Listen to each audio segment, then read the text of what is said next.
because if we had a conference, then there would be Republicans from the House that would be required to get to have input. And that's not going to happen. So the conference reports instead became Democrats getting together, working out from the Senate and House. Oh, I think they may have let some Republicans in the Senate throw in a line or two, but nobody from the House. Not fair, not open. And it says that it must be reported before 10 p.m. for a bill to be considered the following day. Well, they found a way to completely avoid the conference process, so that rule doesn't even matter anymore. Now, the promises on the Speaker's website are so far from what's been happening in this, the most closed-door Congress in history. All I can say is that because of the vast abuses, at some point, the majority will change again. Maybe not this year.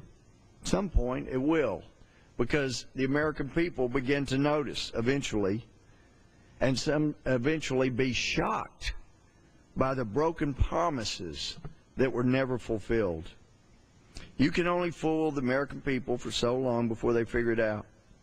There may even be consequences for people across the aisle, apparently only for show, being on an energy alternative bill, and then having 24 of those people, it was their bill, and they voted against it, having already acknowledged that was the best bill.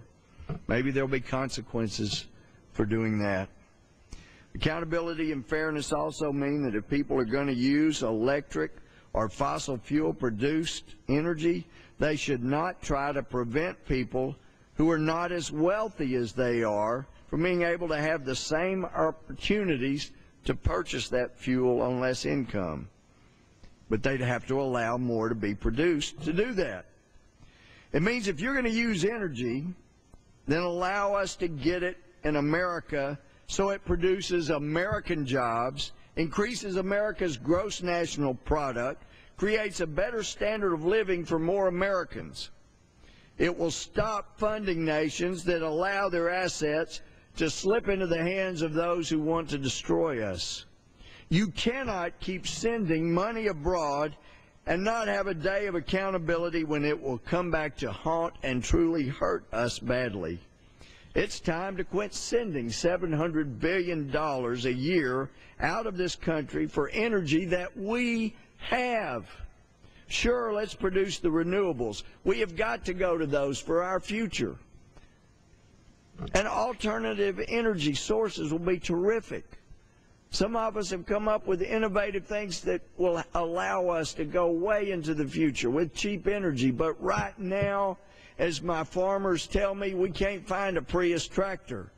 When electricity was lost for days because of this Hurricane Ike that came through my district, as people pointed out to me, there are no hybrid generators. They run on fossil fuel. Accountability to strengthen the nation means that children have to have rules. And when a man and a woman voluntarily have sexual relations, they have made their choice. And they will be accountable and bear the consequences of igniting a life in this world. Accountability means that if you're a CEO of a company and you run a corporation into the ground, you should not receive millions of dollars in severance and a thank you for your greedy destruction. Instead, you should have to pay. So tonight I want to close with a motion and a supporting speech made by Benjamin Franklin. But let me set the stage here first. Let's hold that for just a second. Let me set the stage here. American Revolution, we remember the Declaration of Independence, 1776. And then the war went on for 7 years. We got to 1783. The revolution was won.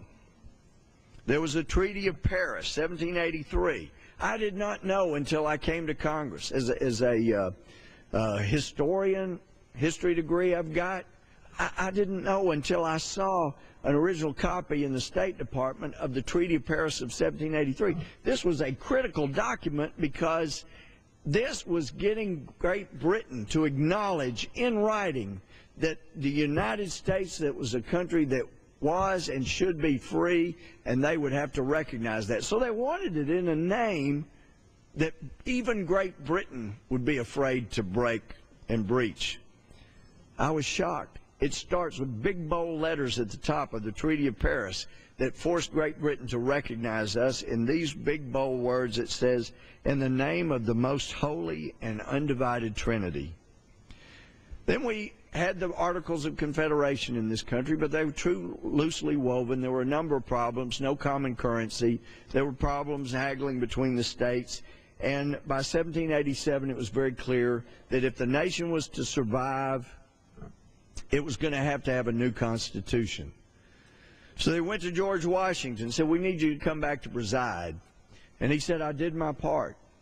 As God led me to do and you appointed me to do, I did my part." They said, "You don't understand.